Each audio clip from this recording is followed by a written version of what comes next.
Friends, I am Muskaan. Welcome to our show. तो जैसा कि आपको पता है कि हम हर बार एक नई कंट्री के टूरिस्ट वीज़ा के बारे में डिस्कस करते हैं। तो लास्ट हमने कनाडा और रशिया के बारे में डिस्कस किया था। अगर आप किसी भी कंट्री का टूरिस्ट वीज़ा अप्लाई करना चाहते हैं तो आप हमें कांटेक्ट कर सकते हैं।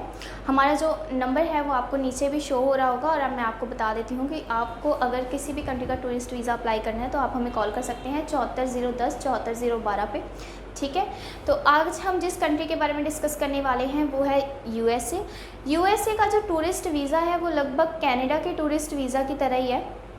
बहुत कम चीज़ें हैं जो अलग हैं, बाकी सेम टू सेम आपको कनाडा के टूरिस्ट वीज़ा की तरह ही है। अगर आप देखें तो यूएसए का जो टूरिस्ट वीज़ा है वो आपको 10 ईयर्स की वैलिडिटी का मिलता है, लेकिन इसका आपके पासपोर्ट की वैलिडिटी के साथ कोई लिंक नहीं है। जैसे कि कनाडा में आपको जितने टाइम का आपका पासपोर्ट की वैलिडिटी है उतने टाइम का आपको वीज़ा मिलता था, लेकिन इसमें ऐसा नहीं है। आपको यूएसए में 10 ईयर्स का ही वीज़ा मिलेगा, चाहे आपकी पासपोर्ट की वैलिडिटी 5 ईयर्स की हो, 6 ईयर्स की हो, 8 ईयर्स की हो, कोई उससे फ़र्क नहीं पड़ता। ठीक है, तो इसमें भी आपको सिर्फ 6 मंथ्स का स्टे मिलेगा एक बार में, ज़्यादा से ज़्यादा। ठीक है, उसके बाद आपको एक बार बैक ज़रूर होना पड़ेगा, चाहे आप दोबारा फिर चले जाएं, लेकिन आप ज़्यादा से ज़्यादा एक बार में सिर्फ 6 मंथ तक ही स्टे कर सकते हैं। और इसकी जो फ़ीस है वो $160 है। आपका जो यूएसए का वीज़ा है वो आपका डिपेंड करता है आपके इंटरव्यू के ऊपर ज़्यादा से ज़्यादा। जैसे अगर हम बाकी कंट्रीज़ के बारे में बात करें तो उसका फाइलिंग के ऊपर डिपेंड करता है, आपके डॉक्यूमेंट्स वगैरह पूरे लगे होने चाहिए। ऐसा ही यूएसए में भी है, लेकिन इसका ज़्यादा जो है वो डिपेंड करता है आपके इंटरव्यू के ऊपर, क्योंकि यूएसए में टूरिस्ट वीज़ा लेने के लिए सबसे पहले आपका इंटरव्यू होता है। और जो इंटरव्यू है वो अगर हम देखें तो पास में अगर कोई लोकेशन है तो वो दिल्ली है। दिल्ली में एम्बेसी है और दिल्ली में ही यूएसए का वीएफएस है।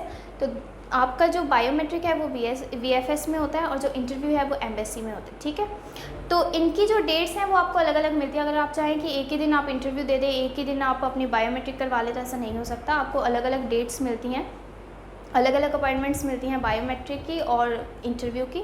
तो आपका ज़्यादा डिपेंड जो करता है यूएसए का वीज़ा वो आपके अपॉइंटमेंट पे डिपेंड करता है, इंटरव्यू पे डिपेंड करता है। इतना ही था, बाकी सब कुछ कनाडा की तरह ही, जैसा कि आपने देख ही लिया कि कनाडा और यूएसए का जो टूरिस्ट वीज़ा है वो काफ़ी मैच करता है। जस्ट इसमें डिफरेंस ये है कि आपके पासपोर्ट की वैलिडिटी के साथ उसकी वैलिडिटी का कोई लिंक नहीं है वीज़ा के, और आपको इसमें इंटरव्यू देना पड़ता है। कनाडा में आपको इंटरव्यू नहीं देना पड़ता। और अगर आपके पास यूएसए का वीज़ा है तो कई ऐसी कंट्रीज़ हैं जो आपको वीज़ा ऑन अराइवल दे देती हैं। आपको पहले से वीज़ा अप्लाई नहीं करना पड़ता उन कंट्रीज़ के लिए। अगर आपके पास यूएसए का वीज़ा है, जैसे कि आप मान लीजिए दुबई है, अगर आप वैसे जाते हैं तो आपको दुबई का वीज़ा लेना पड़ता है, लेकिन अगर आपके पास यूएसए का वीज़ा है तो आपको दुबई के लिए वीज़ा नहीं लेना पड़ता, आप वीज़ा ऑन अराइवल ले सकते हो।